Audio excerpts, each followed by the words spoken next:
Olá, meu amigo e minha amiga, seja muito bem-vindo aqui ao canal Vida dos Santos. Hoje vamos falar de um homem muito conhecido aqui dentro da nossa Igreja Católica. Foi fundador da Ordem dos Frades Pregadores, ou mais conhecido como Dominicanos.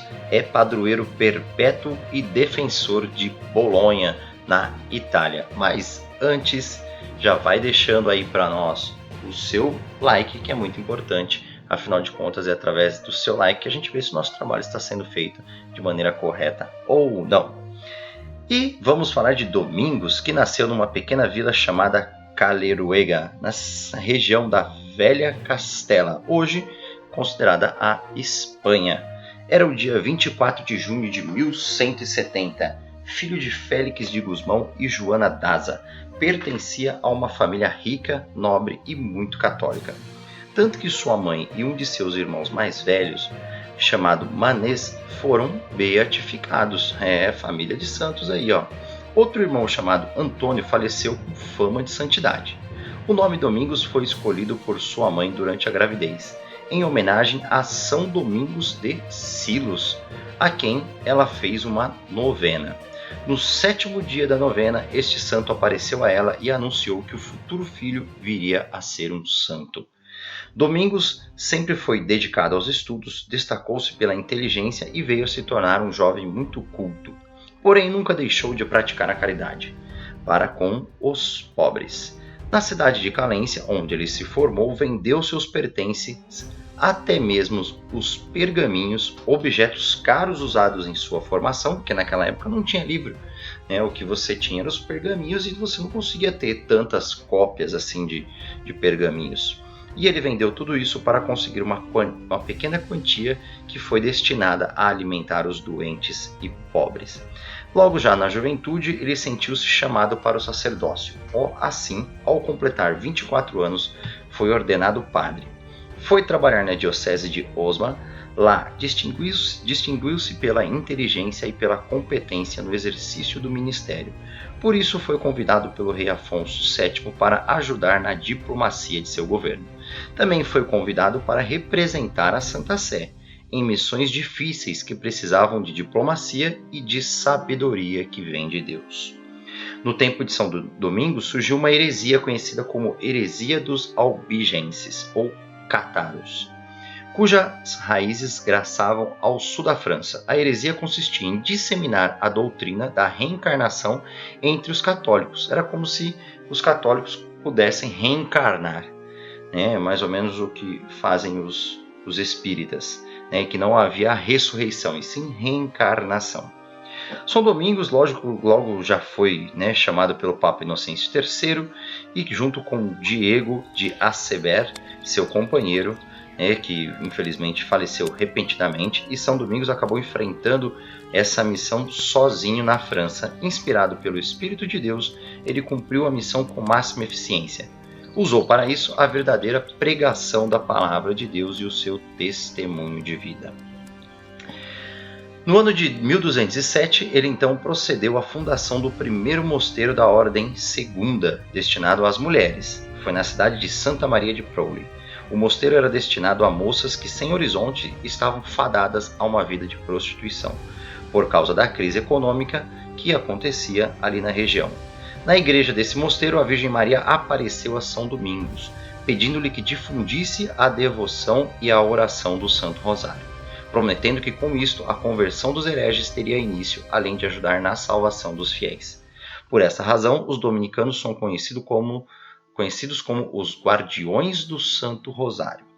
E eles vêm cumprindo essa missão através dos tempos. A fama de santidade de São Domingos se espalhava pela Europa e ele começou a atrair pessoas que almejavam seguir o seu carisma e apostolado. Assim nasceu um pequeno grupo de jovens que foi liderado por ele, e esse grupo foi chamado de Irmãos Pregadores.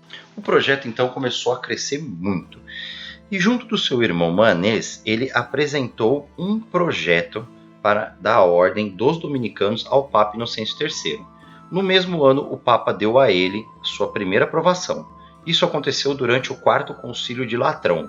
Um ano depois, o Papa Honório III deu à Ordem dos Dominicanos a aprovação definitiva, tornando realmente uma ordem. E não esquece aqui, você está gostando desse vídeo, se inscreve no canal, ativa o sininho para que você continue aprendendo sobre a vida dos santos. Os membros da ordem então passaram a ser vistos como homens sábios, austeros e pobres. Entre seus carismas distinguiam-se competência científica, o espírito de oração e temor de Deus e a pregação muito bem fundamentada nas Sagradas Escrituras. Em 1217 ele já começou a criar novas casas. Em 1220 e 1221 ele fez os 2 primeiros capítulos da ordem, morando já em Bolonha, na Itália, e ele viu a ordem dos dominicanos florescer pela Europa, trazendo um novo alento à igreja. A ciência unida à fé e à piedade.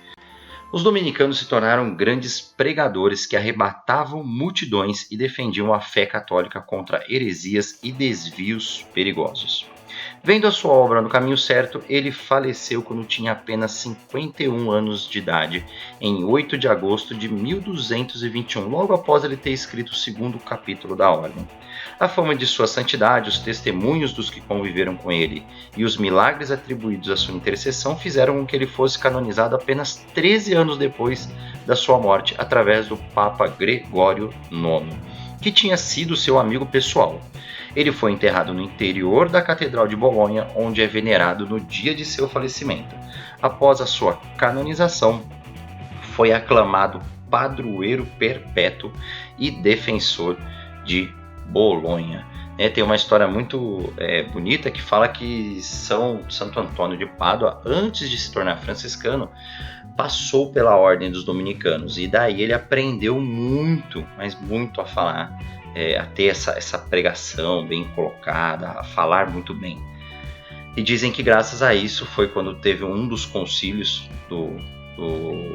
logo depois da morte de São Francisco, que Santo Antônio vai pregar a palavra já do lado dos franciscanos, e tem esse episódio no filme de São Francisco. Eu vou tentar, no filme de Santo Antônio, que eu vou tentar deixar para você aqui no card. E ele, lógico, falou muito bem, colocou as palavras muito bem, e daí em frente a ordem de São Francisco de Assis, que já era respeitada pela fama de santidade de São Francisco, passou a ser respeitada também pela forma como Santo Antônio proclamou a palavra em um dos concílios. Então, o São Domingos não só colaborou com a ordem dos dominicanos, mas também teve um pezinho ali em treinar Santo Antônio para ele poder ajudar São Francisco na difusão da ordem franciscana. Então eu espero que você tenha gostado desse vídeo, e pela intercessão de São Domingos de Gusmão, que você tenha um dia abençoado.